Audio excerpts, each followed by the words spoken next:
मानुष जन्म दुर्लभ है ये मिले न बारंबार।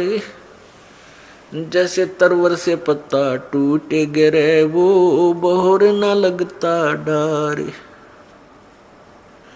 मानुष जन्म पाय के जो नहीं रटे हरि नाम। जैसे कुआ जल बिना बनवाया क्या काम। राम नाम रटते रहो,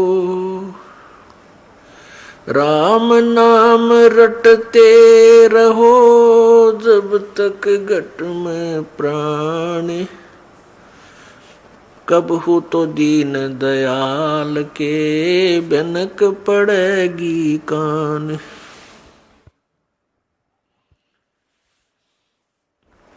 कबीर लूट सको तो लूटियो, राम नाम की लूट।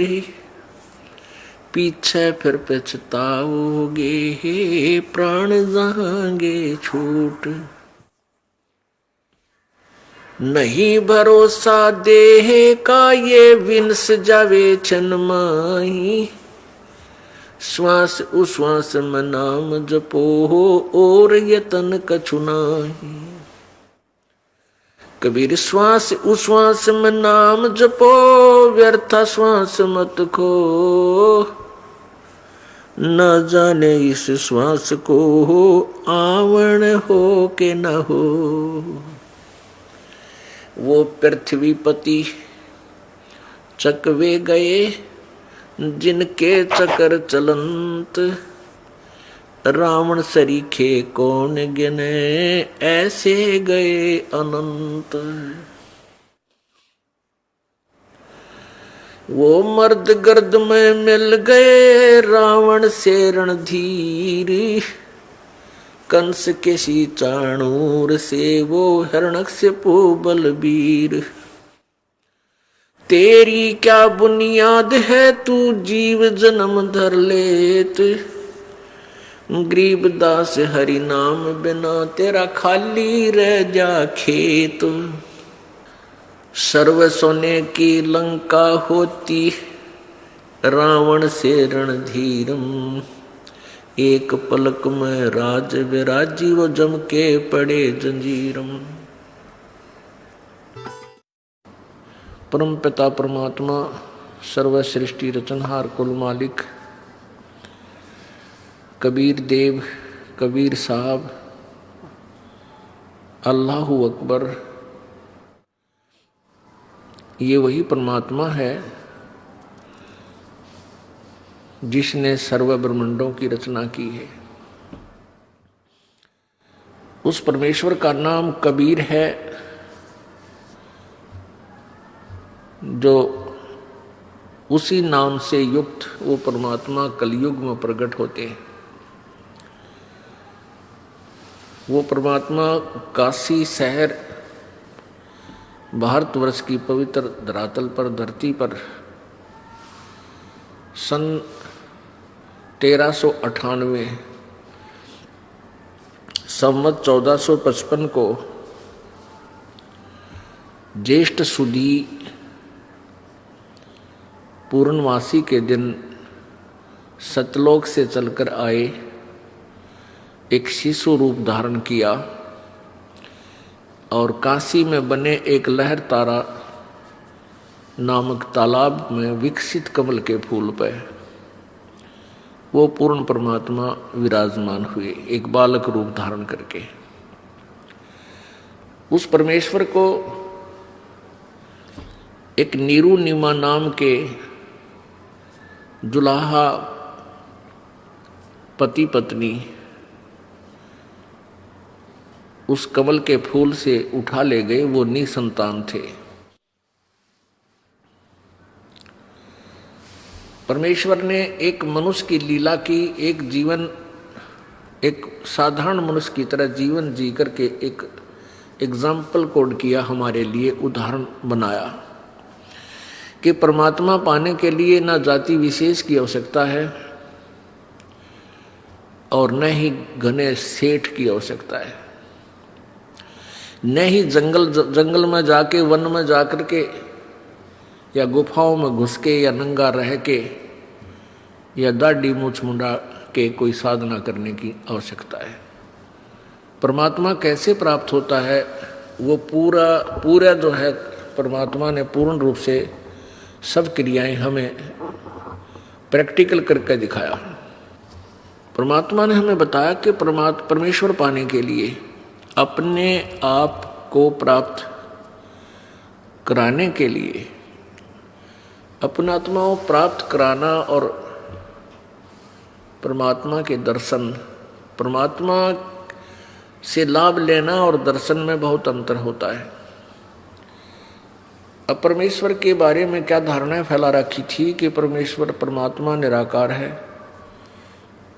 और फिर साथ में ये भी कहा जाता था कि समाधि लगाओ, ध्यान लगाओ और इस शरीर में भगवान दिखाई देगा।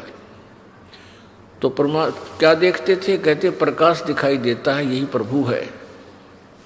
परमात्मा निराकार है, केवल उसका प्रकाश दिखाई देता है। तो परमेश्वर ने आकर, कबीर जी ने स्वयं इस धारणा का, इस भ्रमणा का निवारण किया कि भले आदमियों, तुम परमात्मा का प्रकाश देखने का दावा करते हो और परमेश्वर को निराकार बताते हो, कुछ तो अकल से काम लो। अब सूर्य को निराकार बताते हैं और कहते हैं हमने सूर्य का प्रकाश देखा। सूर्य बिना प्रकाश देखा किसका? प्रभु के बिना प्रकाश तुम देख किसका रहे हो? परमेश्वर ने आकर के यही बताया कि उस परमेश्वर के पाने के लिए ना तो घनी ऊंची जाति, यानी जाति कोई भी हो, जैसे यहाँ 4 वर्ण बना रखे हैं, ब्राह्मण, वैश्य, अक्षत्रिय और शूद्र। ये तो हमारी अपनी बनाई हुई सीमाएं हैं। परमात्मा के दरबार में ये कोई सीमा नहीं है। परमात्मा ने आत्मा देखनी है, उसके अंदर कितना लगन है, कितनी श्रद्धा है, ये देखना है। और उसकी भक्ति, वे ऑफ वर्शिप, पूजा की विधि जो है वो शास्त्र अनुकूल देखना है। वो किसी भी जाति का हो, गरीब हो या साहूकार, निर्धन हो या सेठ हो, रंक हो या राजा हो, परमात्मा आत्मा का सौदागर है और जाति और धन उसने नहीं देखना होता। इसलिए परमेश्वर ने एक रोल किया, एक गरीब बिल्कुल निर्धन दुल्हे का, और अंतिम वर्ण में, चौथे वर्ण में आगे शूद्र वर्ण में, उसमें जाति पाति का बहुत बोलबाला था, छुआछूत गणी थी। और केवल एक ब्राह्मण वर्ग ने परमात्मा की भक्ति का, परमात्मा के पाने का ठेका ले रखा था, और वर्ग को परमात्मा की महिमा ना सुनाने का, ना उसको जानने का, और न ही उसकी साधना करने का कोई अधिकार उन्हें नहीं दे रखा था। वही अपना जो थोड़ी बहुत साधना करते थे उसको लोगों में बांट दिया करते थे, और उससे उनके पीछे जनता लगी रहती थी। हमारे गुरुजी बड़े सिद्धि युक्त हैं, हमारे कार्य सिद्ध कर दिए, फलाना कर दिया। बाकी कार्य कुर्य उनसे कोई सिद्ध नहीं होता था, अपने पूर्व संस्कार प्रणाली के फल रहे होते थे। इसलिए परमेश्वर आए और उन्होंने बताया,